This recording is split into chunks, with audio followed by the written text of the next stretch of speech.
This is Jarod, and National Grid set his house on fire. Jarod's a 25-year veteran of the Army National Guard, and we are looking for the community's help to rectify the situation.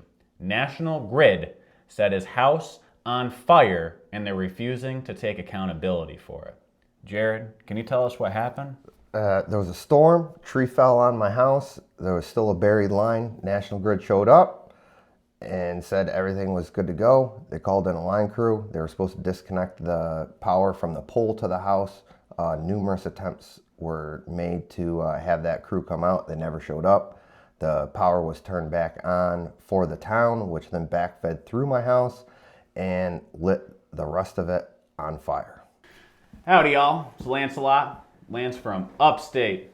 Now today we have a little podcast type episode where we're going to be talking to one of my best friends in the world here, Jarod Barber. Now Jarod here, he's going to be celebrating his retirement in July after serving 25 years in the Army. He's a combat veteran and he's a pillar of this community. I have nothing but great things to say about Jarod. Unfortunately, Jarod used his GI Bill to buy a house, and it went from the American dream to the American nightmare. The United States corporation, disguised as National Grid, is really raking him over the coals. They burnt his house down, and they're refusing to take accountability for it. So we're going to have a conversation with Jarod here, and he's going to tell us about the situation so we can get him some help.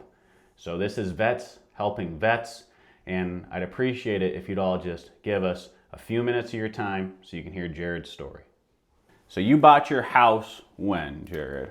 February 4th, it was Valentine's Day, February 14th, 2024.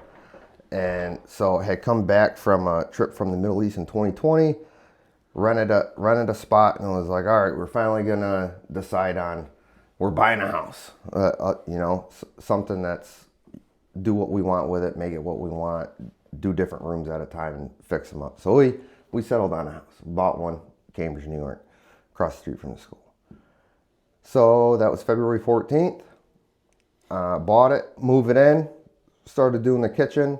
I had to go with the National Guard side. We had to go to Africa for training exercise, African lion. That was in May into June, something like that. So I go to Africa, come back, moving stuff in, getting settled, redoing the kitchen. June 23rd. 2024, windstorm rolls in, sends a 100-foot plus black walnut tree from the side of the road across the wing of my house.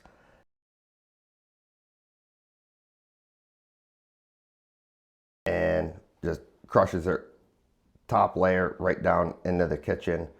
And so, fire department showing up, we evacuate out. EMS shows up. They say, all right, well, everything's fine. National Grid, a truck did show up. They disconnected from the meter to the house, and then they called in for a line crew to come to disconnect from the pole to the house because there was a buried line in. So let me just stop you right there. So a storm rolled through, Caused a tree to fall down onto your house. Yep. The tree, caused damage to your house and knocked out the power in Cambridge. The power was already out for the town of Cambridge. And then, but the storm came through, knocked the tree down. It was a big storm. So it wasn't the only tree down, in Cambridge. It did quite a bit of damage. Yeah. And so then National Grid, which if y'all aren't familiar, National Grid is the power company here in Upstate New York. So they came out and checked everything out and said everything was good to go, and then turned the power back on. The tree fell. We were told, hey, come back in an hour. You can grab some things that you need for the night. We'll get you a place set up to stay and whatnot. I came back an hour later, and the roof cap where the tree was shooting off sparks on fire, and I was like, what is going on? So they turned the power back on. So the power had been turned back on, and the line that was in the house, all the electricity backfed through my house, so it started just burning all the coils and every outlet. So now instead of just the wing of my house being damaged, it's starting every electrical cord heating up, starting things on fire throughout the entire house.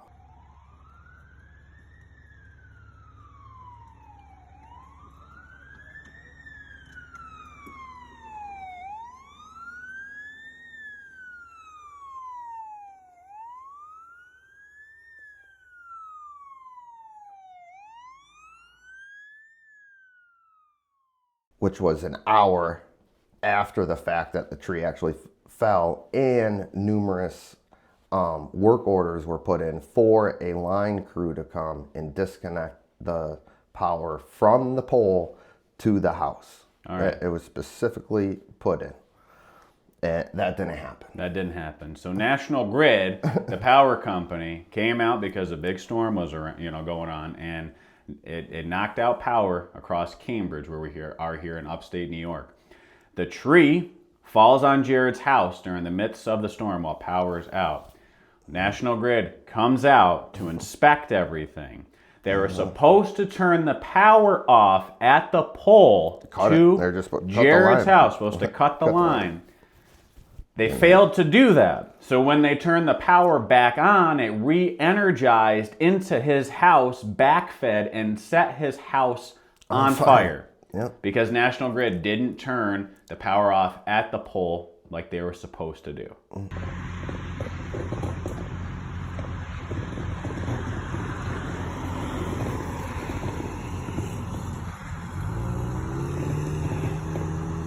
It's parking. There's two blowing it out. Yeah.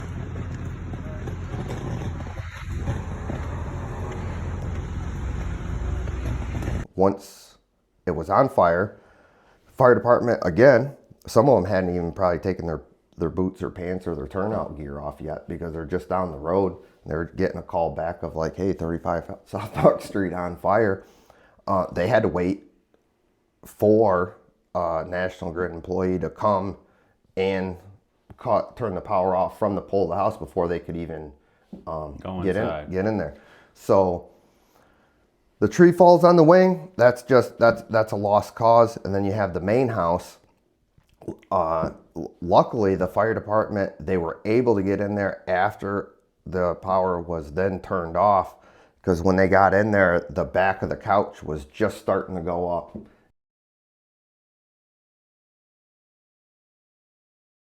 The electrical lines and outlets and stuff like that, and basement was filled with smoke that was on fire.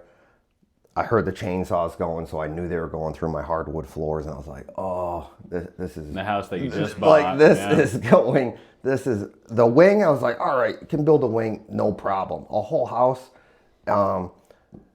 once you get the smoke damage in there, the water damage with the hoses and going, it's all lath and plaster. So now, instead of building just a wing, I had to strip everything down to studs.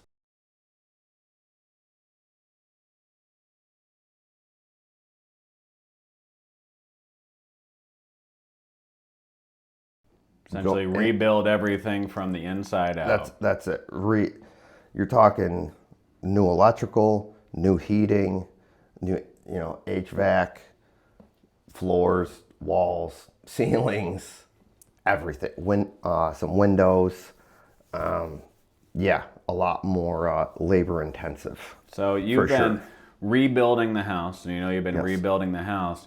But right now, you're kind of at a standstill because nobody's taking accountability, correct? National Grid is pointing the fingers at the village and the insurance company and National Grid are all fighting amongst each other about who's responsible to pay what. You wouldn't believe me if I told you, but along these things that have happening, for one, the root system was cut to put in a sidewalk, so of course it blew that direction.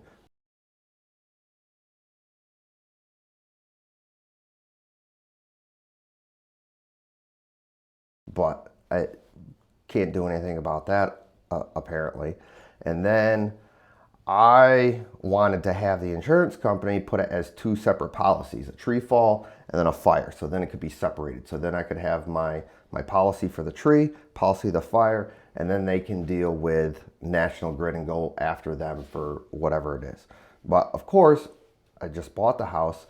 I was underinsured. So I was like, okay, I definitely should have, after I bought the house, I should have upped my policy. But again, I was going African lion training, coming back, just moving in, wasn't at the top of my brain space and things to do, but I 100% should have. So now I am underinsured. So my policy does not cover the rebuild cost to make it whole. All right, so instead of hiring one of these fire restoration companies, something like one of those to redo it, which one of them quoted me $402,000 as a suggestive rebuild cost, I said, all right, I'm going to put in a lot of this work myself and take down what I have to and go from there. Because right off the gate, it was like blood in the water. You had these adjusters come and like, oh, we can get you X number of dollars, so the insurance company has to pay it out. And I'm already like, I'm going to be over my policy. I don't know how you're going to get me more, but with them, it's like they automatically take like $10,000 out of your insurance and stuff like that. And so that would just literally be $10,000 less I would have because they can't get me anymore. But I had a stack. I remember a huge stack of cards. All these vultures came like out of literally nowhere. Just everybody stopping, and I'm like, okay. I'm like, well, at least, I was thinking, all right, I'm going to have a lot of help here. But that's when it first started. So I couldn't do anything until end of September because I had to block everything off for fire inspectors and stuff like that. So I couldn't even start tearing down and start to rebuild until after September because I had to let insurance company and all them do their thing before I could even start. However, and my policy, that's when rental fees and stuff like that and added on, that's when that time starts. So that's all delayed. I've been paying 2 National Grid bills and a mortgage payment and a rental fees since September of this past year because my policy ran out. They were like, nope, it should have been rebuilt in 18 months. And I'm like, well, yeah, if a whole contracting company was coming in and rebuilding it, but you guys want to save X number of $1,000 just on rental fees, but you want me to spend $450,000 right out the gate when, it's going to take longer, but I know I can rebuild it for less than that and just truck along. So you're not trying to get anything extra out of it. No. You're just trying to get your house rebuilt and covered the way it's supposed to be covered. I'm not looking for National Grid to, the mental anguish or just the unknowing strain of things. I'm quite resilient, try to be upbeat and positive, but it's taken a toll. And the difference is between my cover cost and like a rebuild cost, I think the difference was like $124,000. Like, I'm not asking for, $500,000 to it, just the difference. Just the cost of cover rebuilding your house so you can move your family back because into the home. Thing is, with insurance wise, like you also have to show progress to get funds from, because the insurance company sends some to the mortgage company. So then the mortgage company issues that money out as you show progress. Well, that first initial push, you're starting with nothing. And then, so, family, like I've had loans out with family members to where it's like, all right, that initial start, and then that kind of feeds into it. But then when you get into these bigger projects now to where it's the electrical and the plumbing, like that's a hefty, that's not like, hey, I need $10,000 for, 2.5 months. It's, I need to put in some cash.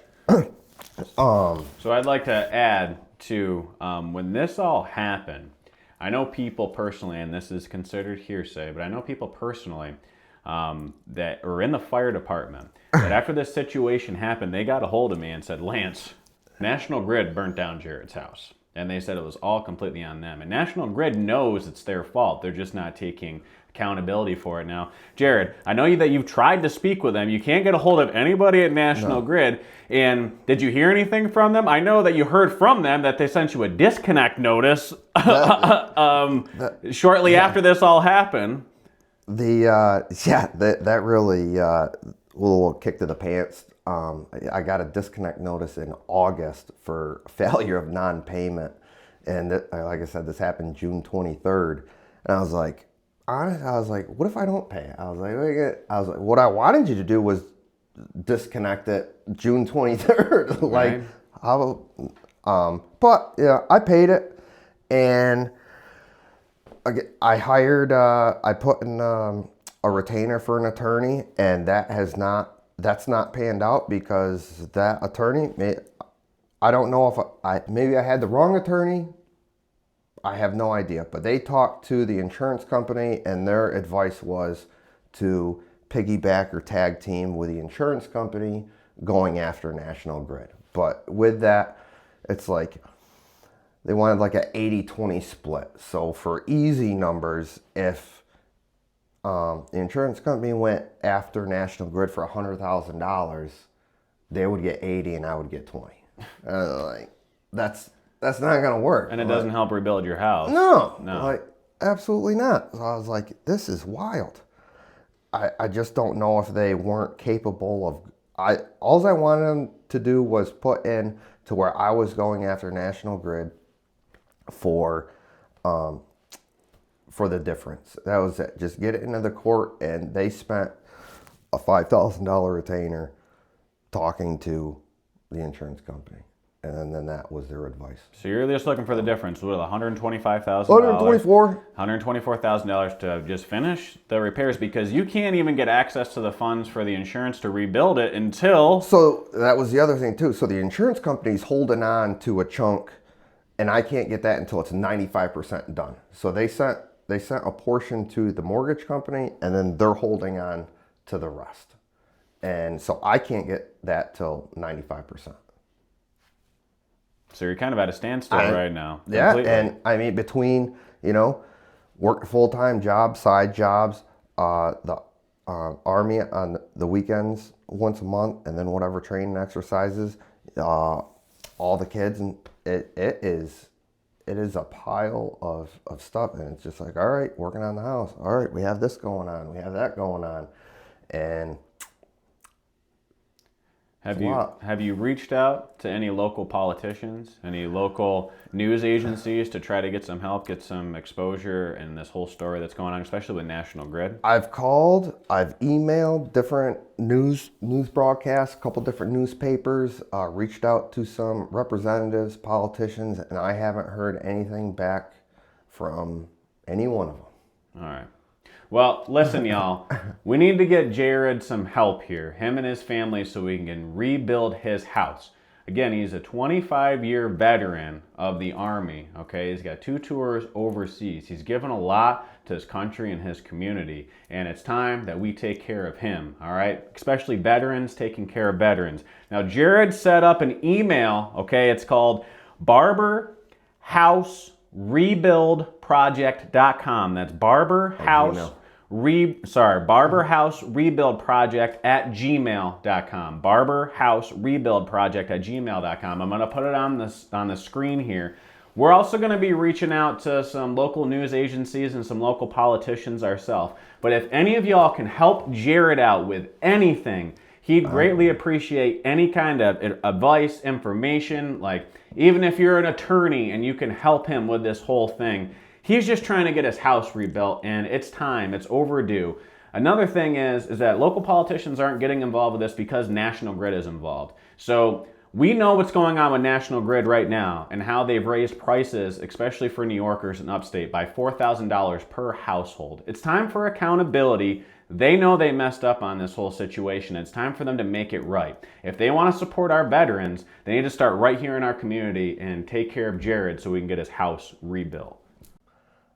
Now I'm looking for anybody that knows anybody, whether it's building supplies. Up here we have Home Depot, Lowe's at RK Miles. I'll take. I'm throwing darts at a barn here and throwing it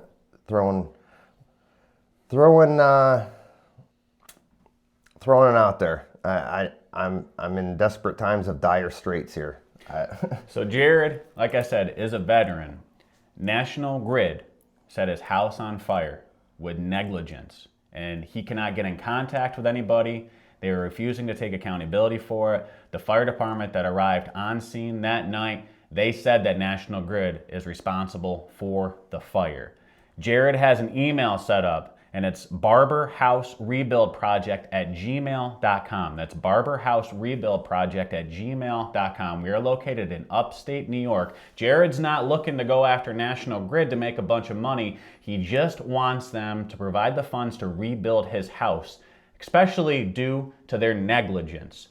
We have sat down for a full interview here, but if you want to help Jarod, if there's any way you can help him out, please reach out at barberhouserebuildproject@gmail.com. Y'all know what's going on with National Grid and their increases in energy prices, especially here in upstate. And they need to take accountability for what they've done. And this is about veterans helping veterans and about us helping veterans in our community. They need to be held accountable, and this cannot stand. If they're going to do it to Jarod, who has put his life on the line defending freedom, then they're going to do it to you. We all need to stand together here, and we need to help out the community. Again, that's barberhouserebuildproject@gmail.com. And if anybody can help, whether it be with legal advice, monetary help whatsoever, any way you can help so we can get him back into his home, please reach out. Absolutely.